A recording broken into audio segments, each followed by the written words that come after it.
Savez-vous que 2 plus 2 font 4? Bravo, c'est bon, vous pouvez être trésorier. Et oui, être trésorier, c'est sérieux, mais plus simple que vous ne le pensez. Le trésorier fait équipe avec son président. C'est un poste clé pour lequel il faut une personne de confiance. Cet engagement nécessite un suivi régulier lié à des missions très pratiques. Il assure le suivi de la gestion financière de l'appel et la tenue des comptes. Il doit se procurer les statuts de l'association, le règlement intérieur s'il existe et les documents comptables. Pour être reconnu légalement, le trésorier doit être déclaré au greffe des associations. Il doit faire les démarches avec le président auprès de l'établissement bancaire détenteur des comptes de l'appel pour obtenir une délégation de signature du président sur les comptes. Concrètement, quelles sont les fonctions du trésorier? Le trésorier assure la tenue et le suivi de la comptabilité et de la gestion financière de l'appel, en liaison avec le permanent et l'expert comptable s'ils existent. Il organise la collecte des adhésions et perçoit les cotisations. Il effectue le règlement des factures, leur enregistrement et leur classement. Il clôture les comptes à la fin de l'exercice comptable et établit le rapport financier soumis au vote du conseil d'administration et de l'assemblée générale. Enfin, quand il y a des salariés, il veille au dépôt des déclarations fiscales et sociales. Comment cela se passe-t-il et comment gérer les priorités quand le trésorier vient d'être nommé? Quand le trésorier vient d'être nommé, il a différentes opérations à effectuer. Il doit s'assurer que les déclarations de changement des membres du conseil d'administration ont été faites au greffe des associations par le secrétaire. Il prend rendez-vous avec le banquier pour la délégation de signature. Il récupère alors les moyens de paiement, les codes d'accès des comptes bancaires, en demandant de nouveaux codes et la carte bancaire nominative. Il prend soin de se munir des outils nécessaires à sa fonction. Le nouveau trésorier aura besoin d'avoir accès aux comptes des exercices antérieurs et au budget de l'année en cours. Il s'attachera à se munir des statuts, du règlement intérieur et des derniers comptes rendus du conseil d'administration. Il devra aussi avoir accès à l'espace privé du site de l'appel national. Cet accès sera effectif dès que le président aura enregistré les membres du conseil d'administration sur l'espace privé. Quelle responsabilité incombe au trésorier? Le trésorier a la délégation de signature sur les comptes bancaires de l'association. Il encaisse des recettes et s'acquitte des sommes dues. Celles qui sont exceptionnelles sont validées par le conseil d'administration. Pour ces paiements importants, la double signature est fortement conseillée, à hauteur d'un certain montant défini par le conseil d'administration. Tout comme le président, le trésorier peut être tenu responsable en cas d'irrégularité grave ou de faute de gestion. Par exemple, si le trésorier domicilie sa banque à son domicile propre, c'est une faute de gestion. Si le trésorier confond la carte bancaire ou le chéquier de l'appel avec les siens, ce sera une faute lourde.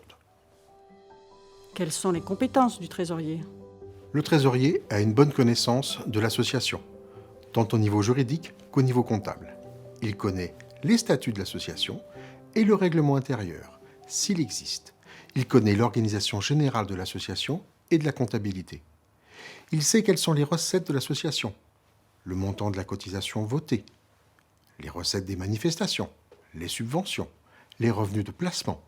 Il connaît aussi les dépenses de l'association, comme les frais liés à une manifestation ou à un événement, achat de matériel, prestations de services, provisions, les frais de structure, frais postaux, assurances, téléphone, entretien des locaux, les aides aux établissements et solidarité, les frais de personnel, salaires et charges s'ils existent, les frais de déplacement des bénévoles. Il développe la politique d'adhésion en lien avec les partenaires et il incite à la mise en place de la convention de mandat.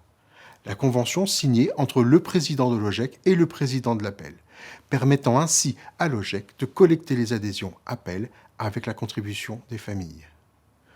Notons que l'OGEC reverse ses cotisations à l'appel. Quelles tâches le trésorier a-t-il à accomplir? Dans une association, le trésorier a des tâches variées à réaliser. Régulièrement, le trésorier effectue les règlements et les encaissements, contrôle les dépenses et les recettes, tient les comptes et trie les factures. Il demeure en lien avec le président avant chaque conseil d'administration. Ils doivent faire équipe pour vérifier les mouvements bancaires, contrôler les flux financiers et préparer le compte-rendu financier. Annuellement, en vue de l'Assemblée générale, il clôture les comptes, établit le bilan et le compte de résultat. Nous préconisons que ces 2 documents soient établis par un expert comptable pour les académies et les départements. Il prépare le budget prévisionnel de l'année N+1. Il présente et fait voter le bilan et le compte de résultat au conseil d'administration avant l'Assemblée générale. Il fait voter le montant de la cotisation. Je voudrais faire un focus avec vous sur la cotisation. L'adhésion à l'appel est une et indivisible. Les parents adhèrent à l'appel de l'établissement, qui adhèrent elles-mêmes à l'appel départemental, qui adhèrent à l'appel académique et qui adhèrent à l'appel national. En adhérant à une appel d'établissement, chaque parent signifie implicitement son adhésion au projet du mouvement.